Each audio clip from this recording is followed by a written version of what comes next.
Give thanks, because last time you guys learned the story of Thanksgiving as we talked about the story of the Pilgrims, this small group of religious separatists who crossed the Atlantic in order to find religious freedom. But remember, religious freedom in this time period means freedom to be a pilgrim or freedom to be a Puritan.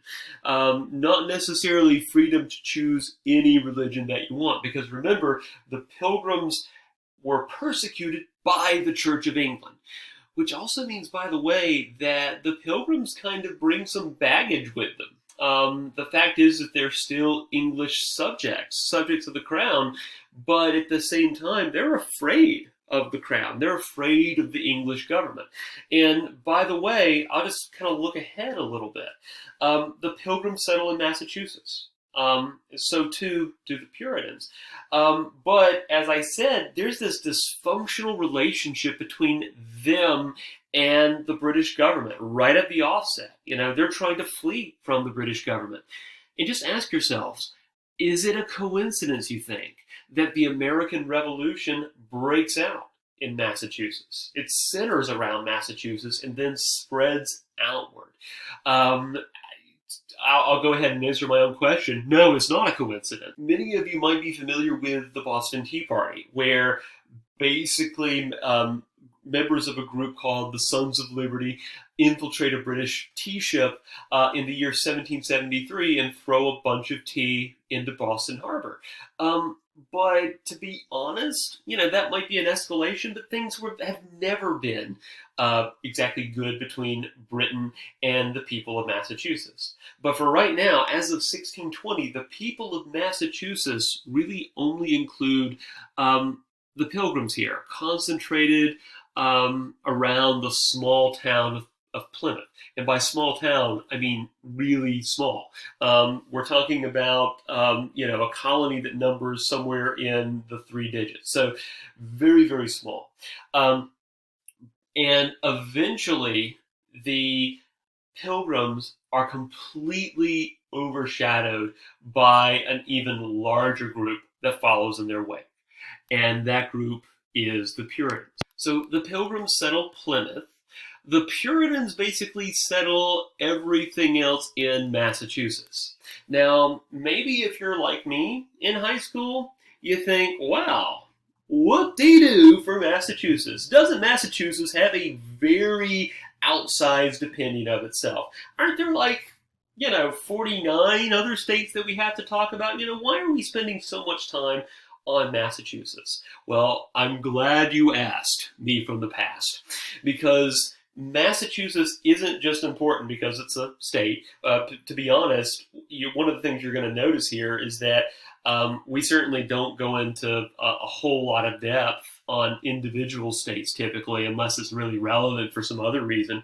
But the other thing is that, like I said, Massachusetts plays a leading role in the American Revolution. That alone would make it significant.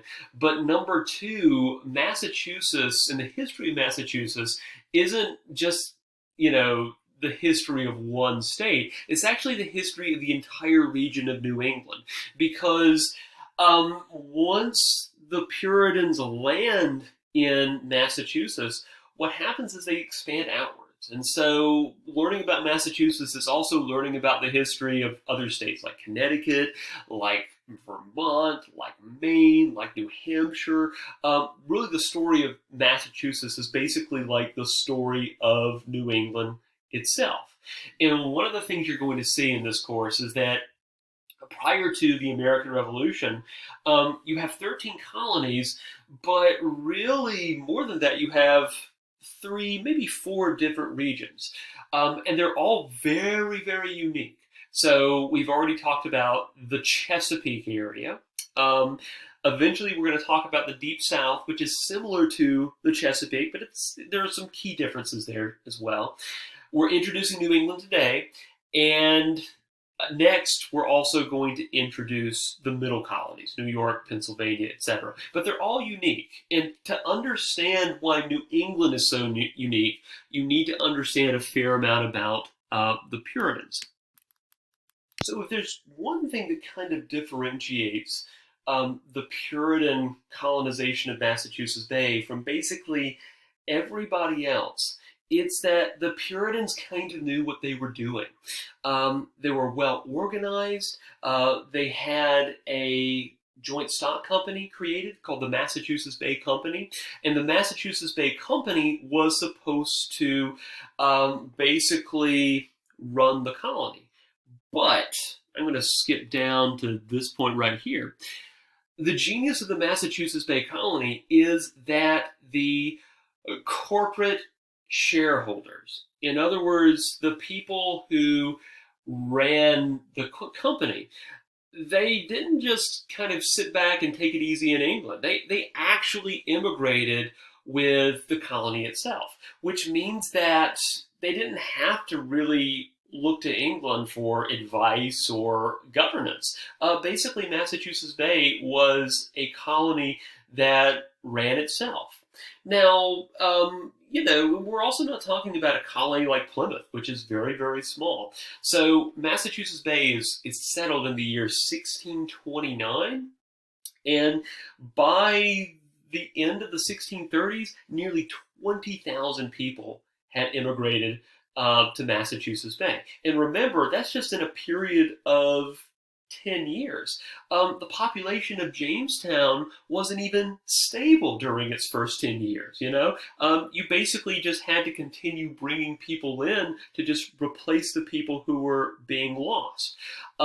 So in this, colonial charter granted by King Charles I, the son of King James I, the company was granted land in what is present-day Massachusetts, New Hampshire, parts of New York, Maine, and Vermont. But again, it's governed by a company that was local because all of the major officers actually resided in the company, which gives it a pretty significant advantage over other colonies. So if we're comparing and contrasting the Puritan colony in Massachusetts Bay with the Pilgrim colony at Plymouth, on the one hand, they are religiously very similar. But in a number of very important ways, they're totally different from one another. For one thing, remember that the Pilgrims were religious separatists. They were done with England. They just wanted political, geographic, and religious separation. The Puritans, however, have a very interesting goal. They're not just trying to get away from England, they're actually trying to influence England. Because in their mind, if they can create some kind of self-sustaining society that is godly and that is based upon Puritan values, well, the idea is that this society is going to convince allies or maybe even skeptics in England to endorse a more thorough Protestant reformation of the church in England. So they are trying to get away from England to escape religious persecution, but really all of their attention is focused on England. And you can actually tell this in John Winthrop's speech that he gives, that's famously called the City on a Hill speech, where he says, quote, "We shall be a city upon a hill, the eyes of all the people of the world are upon us." And by the way, this expression, city upon a hill, it gets a lot of traction in American history. President Ronald Reagan, who is probably ancient history for you guys, but I mean, let's just say that Ronald Reagan is, he was before my time, but not by much. So he actually uses this phrase in one of his speeches. If you kind of wonder what that means, if you think about it, a city upon a hill is a city that you literally have to look up in order to see. I've attached in the master schedule a copy of his full speech, but it is kind of interesting. Their goal is not to just get away from England. Their goal ultimately is to influence England.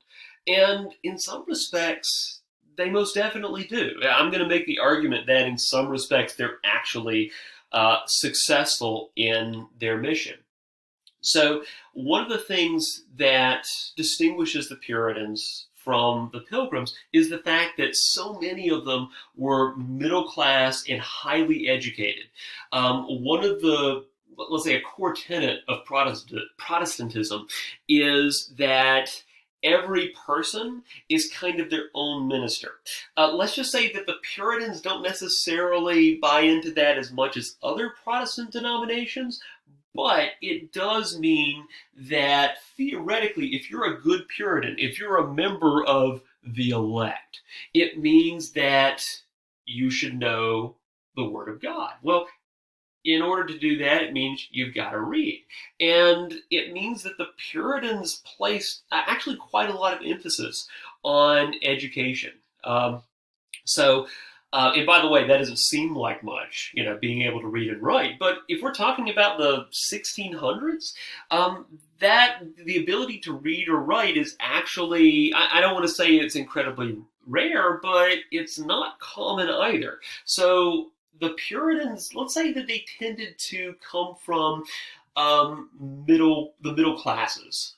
They tended to be people who were employed in trades or people who owned their own property. So in other words, they're not the type of people who become indentured servants, where they're debtors, they don't own their own land or property, and they're just sort of taking up this work to, get out of England and find a new opportunity.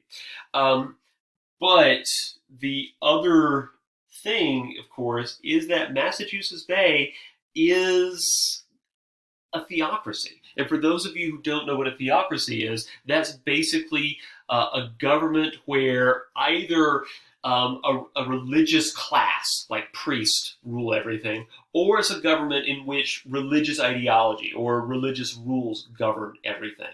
And what's interesting about Massachusetts Bay is that it's a theocracy, but at the same time, it's also democratic in some ways. And we'll talk a little bit about that when we talk about the creation of the colonial legislature of Massachusetts, which is called the Massachusetts General Court.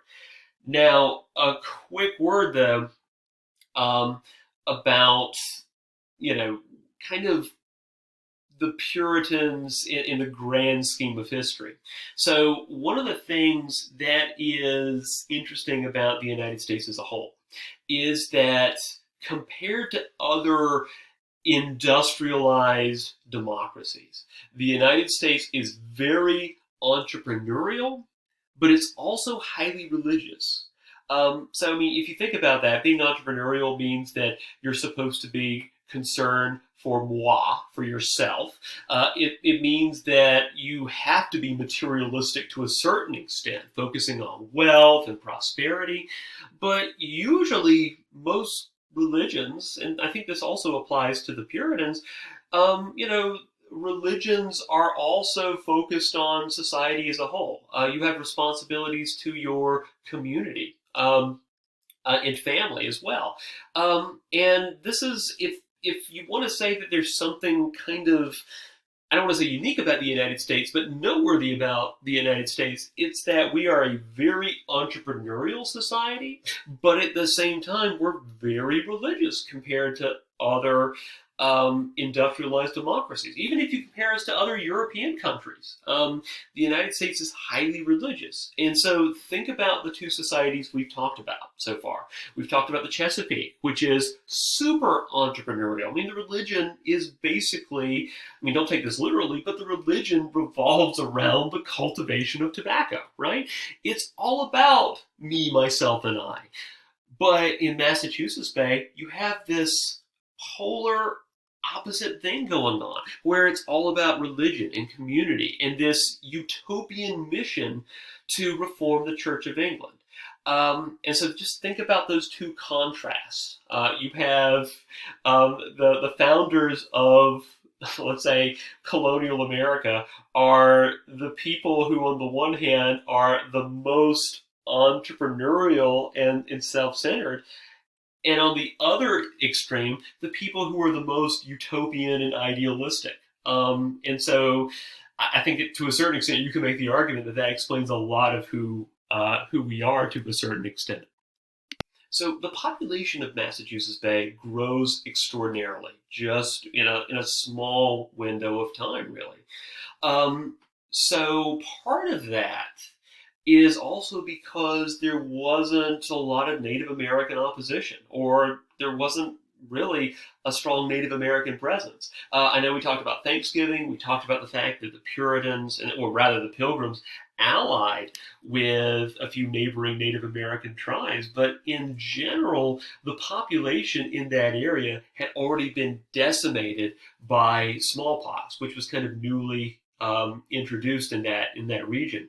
In contrast, if you remember the Chesapeake, the Native American population far outnumbered the colonists, and it was one of the reasons why you had such difficulties in Jamestown, because for all intents and purposes, the colony stayed under siege for a lot of its early years. So the Native American population had declined significantly due to disease. So in a lot of respects, the attitude, at least the early attitude, was that the Native Americans and the European colonists were all in this together. There was a fair amount of cooperation and trade that went on. And by the way, it didn't necessarily mean that the Puritans and the Native Americans got along. I'll go ahead and talk about some areas of friction. So in the Chesapeake, if you remember, the friction was that the colonists were looking for gold, and the colonists were also expecting the Native Americans to supply them with food for free. And there was also a mindset that you see with many of the European colonies that maybe the Native Americans could be enslaved. That wasn't so much the source of contention or friction with but between the Puritans and the Native Americans. Unsurprisingly, the primary source of friction was religion. The thing is that, and we'll talk about this again a little bit later, but remember, most Native American tribes have an animistic religious tradition. And the thing is that even if you don't have an animistic religion, let's say that you're a polytheist, okay? You believe in the Greek gods, or you believe in Thor, Odin, and company. So most of these religions are very adaptable. They're very flexible. So for example, if this happened all the time, so if when the Romans actually conquered a lot of Western and Central Europe, they would find that people like the Gauls and the Germans and the Celts in general also had their own pantheon of gods. And so they looked at gods like Thor, which was who was actually a god worshipped by certain Germanic tribes all the way back in those days, and the Romans would look at statues, and they would go, "Huh, the guy has a winged helmet, and there's like a hammer. Yeah, that's totally Mercury. So you call him Thor, we'll call him Mercury, and we're basically worshiping the same gods anyway." Can you imagine the Puritans having exactly that point of view? Obviously they don't. So the Native Americans actually are fairly flexible towards conversion, because in their mind, the Christian God is just kind of like another spirit, right?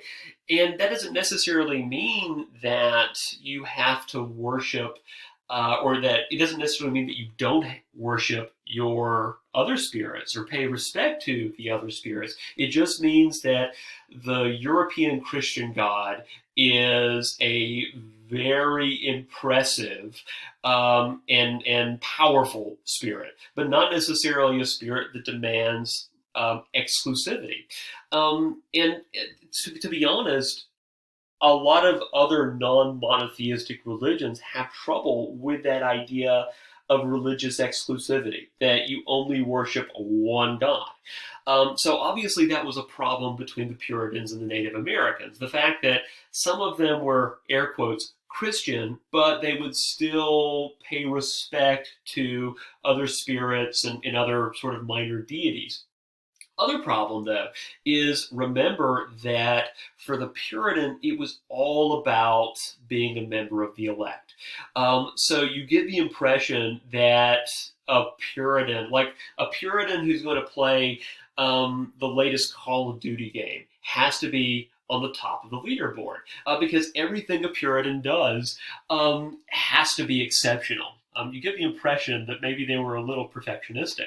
So that also includes how they farmed. And so to a Puritan, you had to make the best use of the land possible, which means that basically you farm the crap out of it. You use all the resources at your disposal. And remember that Native Americans didn't necessarily practice that, they still had this kind of hunter-gathering lifestyle where they would practice some agriculture, but they certainly wouldn't, set up these massive like farming tracts. So the Pilgrims kind of looked down on the Native Americans for not making use of the land they had. We'll talk a lot more about that when we get to the first major conflict between the Puritans and the Native Americans in a conflict called first the Pequot War, and then later on there's a conflict called King Philip's War. But if the Native American population was decimated due to disease, Europeans actually didn't have problems there as much as you would expect. I mean, yeah, there was some disease, but the thing is that most of the European population was gradually becoming, let's say, developing some degree of immunity to diseases like smallpox. The other thing, though, is the fact that so if you remember, the population of Jamestown took a hit because of diseases that tend to thrive in warmer climates, diseases like malaria. That's not the case with the Puritans. So it was cold enough that it kind of mitigated against the spread of diseases. The other thing is that the Puritans weren't looking for cash crops or gold. They were entirely focused on surviving. This meant that instead of trying to grow cash crops or looking for any and all gold, they were totally focused on subsistence agriculture.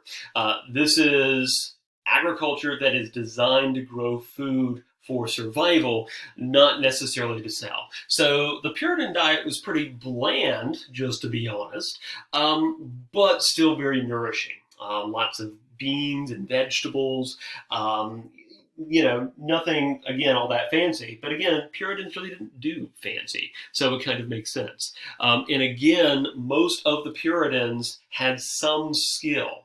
Some were actually educated. Again, you have a lot of lawyers and doctors and ministers, but even the ones who weren't necessarily educated had some kind of background in a trade, so a lot of carpenters, masons. In other words, the exact type of people that you want and need to create a society. So, if that's not enough of an advantage, keep in mind that the Puritans had very large families.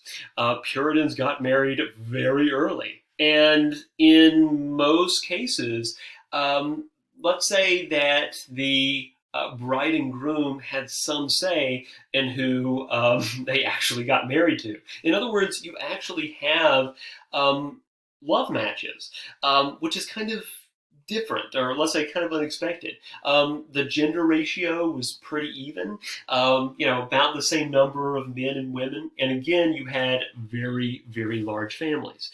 And most of them were middle-class families that owned their own property. And by the way, if you owned your own property, that basically meant that you were middle class. And one commentator, a guy by the name of Edward Johnson, says, quote, even the poorest person, actually, let me try my 17th century Elizabethan accent. Even the poorest person hath a house and land of his own, and bread of his own growing, if not some cattle. So, in other words, sorry for you for having to put up with that. But in other words, the New English have a very interesting social hierarchy. So, if you remember in the Chesapeake, you have a very small number of really rich people at the very top and a lot of really poor people at the very bottom. Whereas for the New English, basically the rich weren't too rich, but the poor weren't all that poor. And you can kind of tell this, by the way, if you look at property divisions in New England. Yeah, there are some plots in which the owner has more land than the next person, but if you look, these are very small plots of land. Also, by the way, usually. Here's another advantage that Puritans had. Puritans actually kind of liked their kids. In a lot of other historical scenarios, that wasn't necessarily a given that people would always like their kids. But Puritans might be harsh disciplinarians, but they kind of like their kids. So what that meant is that they tended to divide up inheritances. In other words, it wasn't just the case that the eldest male got everything. Generally what happened is that they would divide up parcels of land equally. So in other words, you still have this inheritance system that guaranteed that people wouldn't be left out, or it was less likely that people would be left out.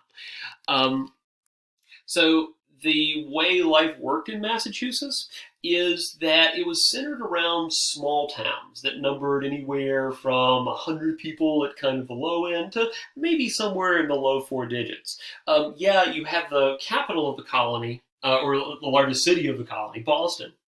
Um, but beyond that, there weren't really any large cities.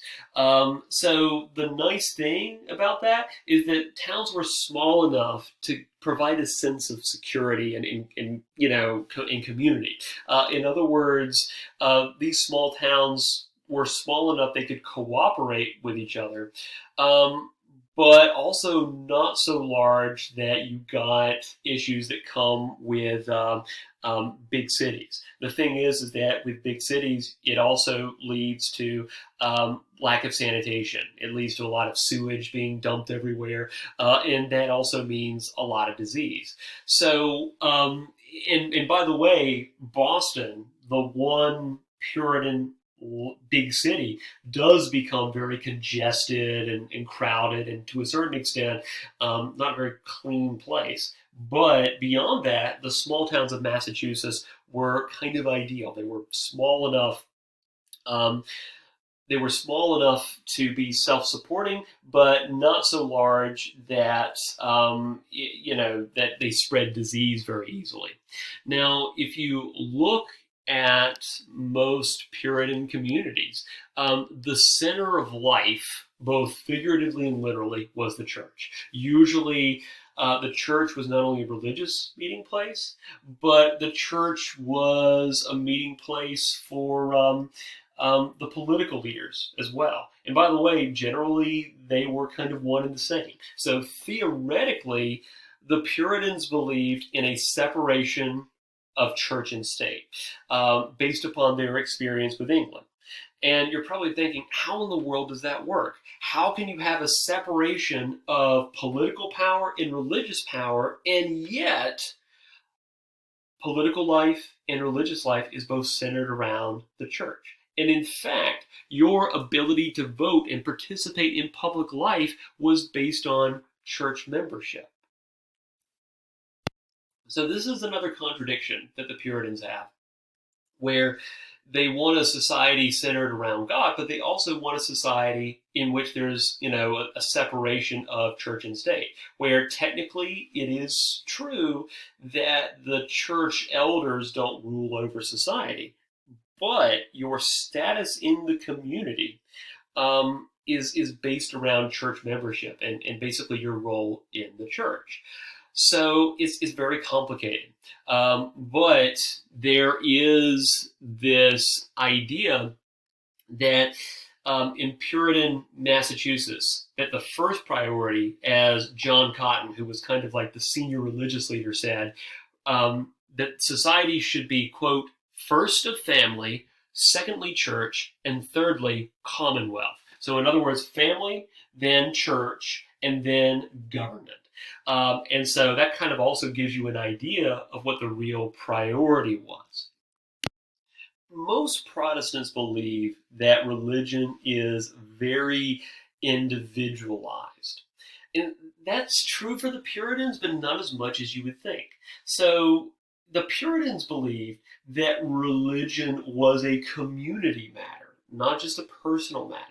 So, for example, they believed that there shouldn't be an overarching pope or something. There shouldn't be like a senior religious head controlling the church. They believe, though, that the people should choose and select their ministers from the congregation. So actually, what happens is that it's not necessarily the case that individuals have a lot of religious liberty. What it means is that the individual religious leaders in the Puritan church become very, very powerful. And it also means that in general, these ministers only answered to God. There wasn't a lot of accountability among the congregation. So realistically, with ministers being so all-powerful in the church and all life revolving around the church, it means that even though there's a theoretical separation between church and state, the civil government was still kind of subservient to the church in some way, shape, or form. Now, the Massachusetts Bay Colony does create a colonial assembly. Theoretically, the general court was composed of all freemen and stockholders. But these freemen also had to be a member of a church. So in other words, your ability to participate in government was first based upon your membership in a church by law. Also, by the way, theoretically, this was a democracy because, a democracy in which only men could participate, but theoretically all adult males were part of the general court as long as they were considered freemen. But the question is, how is that going to work as the colony begins to expand? And the answer is it doesn't, because it takes a while to get to Boston, right? So because of that, a lot of towns started electing representatives who would travel to Boston to kind of represent the views of the town. So this is where we kind of see Massachusetts go from being more of a democracy to a representative democracy. So the general court generally passed laws. It distributed land to individual families. And one of the interesting things about the law code that it passed is that it's a combination of biblical law, English common law, and also just situations where they had to make stuff up on the fly. So in other words, frontier law. So you get some interesting contradictions here. So the law code eliminated slavery, but the law code only applied to whites. The other thing, though, is that it does guarantee the right to a jury trial and due process. And again, that's kind of a reaction to their experiences in England, where they could be tried without due process or a jury in the court of the Star Chamber. So whether you're looking at the general court or town meetings, they are theoretically democracies. But most democracies throughout history are very elitist and prescriptive. So, for example, if you look at the democracy in ancient Athens, and then you realize that half the population of Athens is technically composed of slaves, you realize that Athens isn't all that democratic. So, the same thing kind of applies to Puritans, except the issue there isn't so much slavery, which for various reasons never really takes hold in New England. Instead, the issue is church membership, because church membership is not just a thing where you sign up to receive a church newsletter, which is kind of the way it works today in a lot of cases.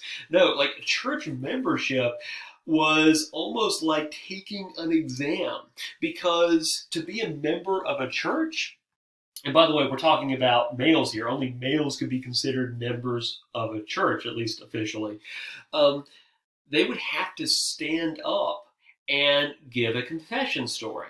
Right? Now, sometimes it happens in other churches where somebody stands up and they talk in front of the congregation about how important God or Jesus is to them. And I mean, that's not exactly what happens, though.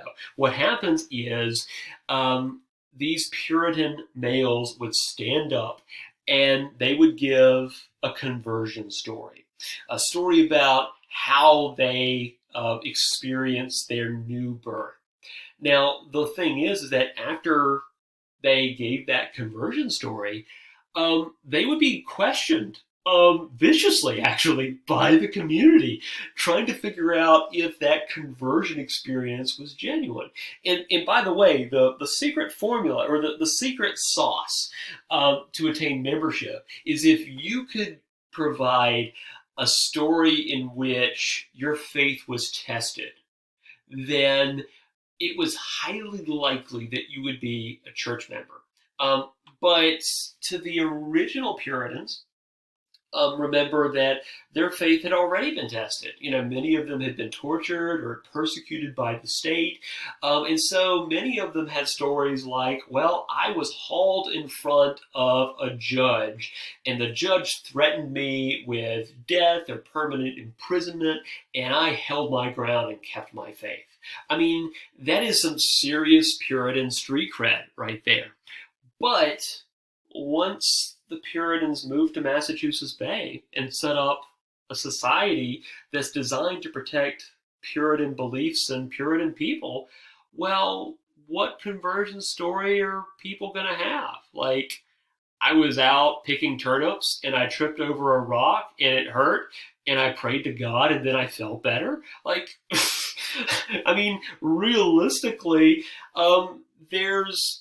it's hard to get those good conversion stories because there aren't very many instances where Puritans actively found their faith being tested. So what this kind of means is that a lot of the young people in Massachusetts start to feel despondent because they feel like church membership is just impossible to obtain. Now, I said that women were not able to become full members of the church. And that's true, but one thing that you should always remember is that just because you don't have official power doesn't mean that you lack power. Women actually did have a lot of power because generally, in most cases, women ran the church. Women tended to attend churches more frequently than men. And there are a variety of reasons for that. But women actually tended to be very influential in churches. And even all-powerful Puritan ministers were well advised to ensure that they didn't risk offending the women who were sort of the pillars of the congregation. But that being said, women still had, let's say, a lot of restrictions, and we'll talk about some of those restrictions in just a second. But at least by the latter part of the 17th century, so the 1650 to 1700, women actually made up a higher proportion of the Puritan elect. And the thing is that women were sort of, let's say, condescended to. Women were thought of as these caregivers and nurturers. And that meant, on the one hand, that women were kind of infantilized. But women were also sort of held up or sort of put on a pedestal to a certain extent. And so women were again thought of as inferior in some ways, but they were also thought of as being more honest and more forthright. So women, for example, could testify in a jury trial in Massachusetts. And the word of a woman was generally held to be worth more than the word of a man, because men are supposed to be dishonest, etc. Um, the other thing is that women could actually obtain divorces in Puritan New England. So, in some respects, you actually see, at least compared to the rest of 17th century Europe, women actually did have, let's say, more rights in Puritan New England than they actually did elsewhere. But that probably says more about the lack of rights women had in Europe than it does about, let's say, the progressiveness of the Puritans themselves.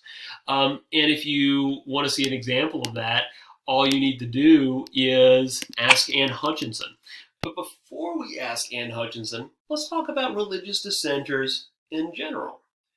The irony of Puritan New England is that Puritan New England was created through religious dissent, right? It's created by people who wanted to change the Church of England and decided to move half a world away to do that. Well, the question is, what happens when somebody dissents from the dissenters? And the other thing that is kind of a contradiction within the Puritan belief system is that the Bible is the ultimate authority, right? There's this emphasis on everybody reading the Bible to know what the Bible says. But I hope this doesn't shock you guys when I say that, believe it or not, reasonably intelligent people can interpret the Bible in different ways. And that's kind of what causes one of the first major religious schisms in Massachusetts Bay. So let's talk a little bit about Roger Williams and Anne Hutchinson. Roger Williams is a brilliant, deeply spiritual, pious, and super annoying person. A lot of religious leaders are kind of like that. So Martin Luther was kind of the same way, who was brilliant, deeply pious, but once he made up his mind about something, he saw it through to the end. And the result is, of course, the Protestant Reformation. Roger Williams was kind of cut from the same cloth. Again, a very brilliant guy intellectually. Who simply pointed out the contradictions of a society based around the free exercise of the Puritan religion, but that still believed that separation of church and state was a thing. Williams believed that not only should the Puritan church separate from the Church of England, which makes him more like a pilgrim, honestly, but he also believes that the Puritans should practice what they preach on the separation of church and state. How can you claim that there's separation of church and state when the state, at least the state government, meets in a church? And while the Puritans kind of grudgingly admire Williams for his conviction, eventually they get fed up with him, and Williams goes south, or rather more like, cardinal directions are failing me right now, more like east, and he founds a new colony at Providence, which eventually becomes the state of Rhode Island. This is one of the few times, by the way, in this class that we will talk about Rhode Island. And this is probably maybe one of two instances where we'll talk about Rhode Island without making fun of it. So if I have any Rhode Island natives out there, rejoice. This is one of the few Rhode Island moments.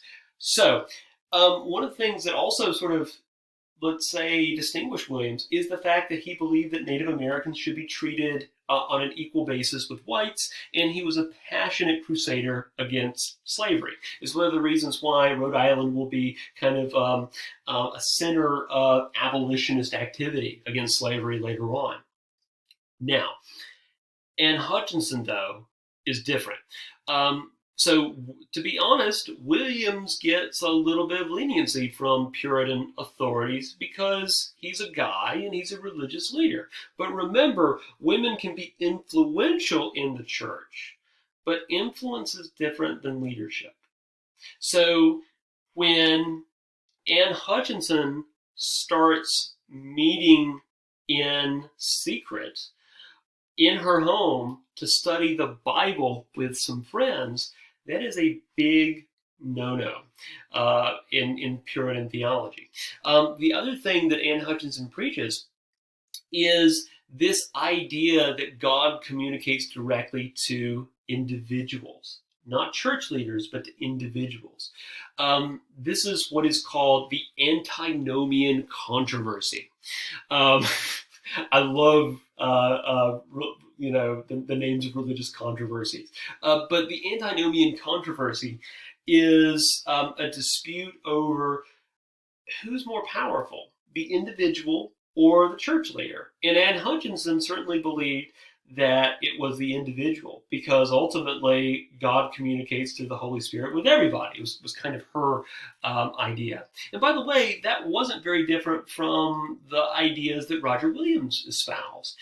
But remember, the Puritans believed that you should be free to practice Puritanism, to let's say practice the religion of the Puritans, not necessarily to color outside the lines. And certainly it was a big no-no to question the authority of church leaders. And so eventually Anne Hutchinson is actually tried.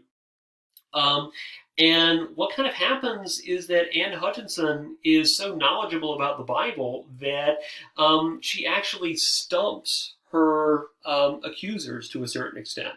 But what happens is that Anne Hutchinson is forced to leave the colony, and eventually she's actually killed due to Native American border raids a little bit later. So that kind of gives you an idea of, let's say, the limits of Puritan tolerance. And by the way, both Hutchinson and Williams both saw themselves as maybe not like traditional Puritans, but they were still Calvinists. They still believed in all of the, let's say, the core tenets of Calvinist theology, more or less. And in Williams' case, he was simply wanting the Puritans to kind of practice what they preached. So just like the Chesapeake, we see problems in the Massachusetts Bay Colony beginning around the mid-1600s. But if you remember, the problems in the Chesapeake were almost all class-based, problems related to social class. The problems the Puritans were experiencing were very different. There were more religious problems, problems caused by a decline in piousness. And that doesn't mean that people started, let's say, leaving the church or abandoning the Puritan faith. It's just because, one, all these religious controversies kind of sapped people's enthusiasm. But the other thing is that it was almost impossible for children of the original settlers to obtain church membership because they didn't have a convincing conversion experience. And, just kind of imagine this. I mean, as seniors, you guys will have to be questioned by a panel on your community service project. And you wouldn't believe how many students almost have a panic attack, just thinking about that. So that's just community service. So imagine having the entire community question you on the authenticity of your conversion experience. That can be traumatic. So a lot of the young people in Massachusetts start turning away from their religion to a certain extent, or at least from church membership. Excuse me. So this was a problem because if the church is supposed to be the center of all life, and people were not interested in actually becoming members of that church, well then how is the church going to maintain its power and authority? And the answer is the halfway covenant. The halfway covenant was this bargain in which people could obtain like junior membership. They could be baptized. They could participate in church life, but they wouldn't have full benefits. Now, that sort of brought people back into the church. But one thing to kind of consider is that the Halfway Covenant, which is, I think, issued in the 1650s, is also seen by many historians as the point in which the Puritan mission is abandoned. Remember that Massachusetts Bay isn't supposed to be a a colony that makes money, that makes a profit. It's supposed to be a colony with religious objectives, right? So this is seen as a sign that maybe Massachusetts isn't going to be a city on a hill because people are kind of, let's say, focusing on other things more than creating a utopia for Puritans. But the Puritans have another problem.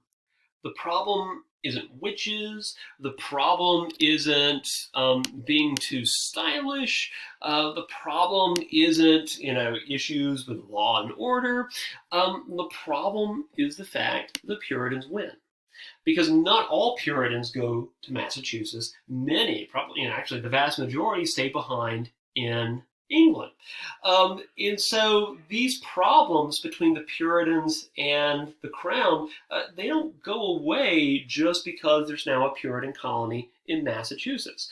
And hostilities and tensions keep on building until in 1642 there is a civil war in England. To a certain extent, it's a political civil war because it's a war between the British Parliament and the Crown, but it's also a religious civil war as well because most of the supporters of Parliament were people who were either Puritans or had some sympathies for the Puritans. So starting in 1642, you have this conflict. And after 7 years, the Puritans and Parliament, led by this guy, Oliver Cromwell, emerge victorious. And so what actually happens is that England becomes a Puritan military dictatorship up until about 1660. So the mission of Massachusetts Bay is to create this city on a hill, this model society for all Protestants to look up to. You can argue that maybe it was successful because the Puritans that were left behind in England rise up and overthrow the crown. But the issue now is that it's now England that's the city on a hill for Puritans, not Massachusetts Bay. So many Puritans immigrated to Massachusetts Bay to escape religious persecution. Well, it's not as if you really have to worry about that. Roger Williams aside, most Puritans believe that they are safe staying behind in Puritan England. So what that means is that the economy of New England grinds to a halt.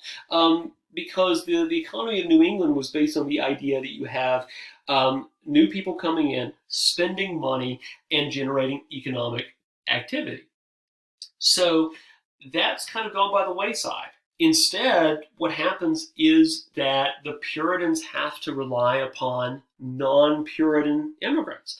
And so interestingly, what happens is that the economy of New England increasingly focuses on, I know we have subsistence farming, which it already had, and animal furs, but really focus on these last two things, lumber, but even more importantly, fishing. Now, the funny thing about fishing is that I don't know if you've heard about, stories about stereotypical sailors, but generally they're supposed to be a rough and tumble lot. Sailors are also not supposed to, let's say, they're not supposed to have a reputation of being Bible thumpers and religious fundamentalists, right? What's really bizarre and interesting is that Puritan New England has to rely increasingly upon a group of people who are definitely not Puritan. You have the emergence of coastal towns in Massachusetts that are definitely not Puritan in their outlook. In fact, you have the establishment of, I mean, just think about this, brothels in Puritan New England during this time period. So if you read the primary sources of people commentating on this influx of, quote, the rough sort, unquote, there's a lot of Puritan pearl clutching going on, where it's almost as if they're describing the end of civilization as they know it. But at the same time, they tolerate their presence because it's ultimately the fishing industry, if you can call it an industry, that becomes the center of all economic activity in Massachusetts Bay. And by the way, just to kind of give you a sense of how significant fishing, and specifically cod fishing, is, behold.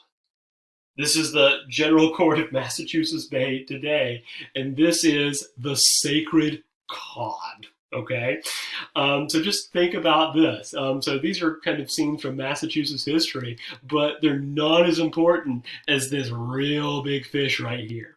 So that just kind of gives you a sense of how central fishing is to the economy. Also, by the way, with lumber, it means that Massachusetts also becomes the center of the shipping industry a little bit later. Eventually, up to 1/3 of all vessels in the British Empire will be produced in New England. So at this point, you're probably thinking that life in Puritan New England probably seems pretty boring. And I'm not going to convince you that it wasn't, but there are some benefits. One, almost everybody in Puritan New England got married. If marriage was your thing. In England, for example, up to 25% of the population never married. Also, remember, in Puritan New England, the gender ratio was 1-to-1, so people married very early and had large families of 8 to 9 children. And this is going to sound horrible, but amazingly, approximately 5, so over 50%, would be expected to reach adulthood. And to be honest, I mean, one of the cruelties of human history is that, let's say that your first few years of life are your most vulnerable. And so if Puritans made it past childhood without succumbing to disease, the life expectancy would be somewhere between late 60s to mid 70s, which, by the way, isn't all that different from what it is today. In fact, the fact that somebody who makes it past childhood could reasonably expect to make it into their 60s and 70s is practically unheard of in human history. There's an interesting argument that suggests that the institution of grandparenthood really gets its start in New England. I mean, yeah, grandparents have existed since the dawn of time, but if you're a grandparent, that's kind of like winning the lottery. There just aren't very many cases where people had a realistic expectation of not only raising your kids, but seeing those kids have kids of their own. So, if you get a chance to see your grandparents soon, thank a Puritan, I guess. Now, this is just kind of to recap. So the Puritans were, in general, very successful. Anything in comparison to Jamestown looked successful. But the Puritans were kind of successful. Interestingly, they were successful in all of their goals except the one they cared most about, which is creating this model Puritan society. Because again, remember that in the 1650s, that begins to wane. Now, we need to turn our attention back to other parts of the Eastern Seaboard. And on that note, I will see you guys later.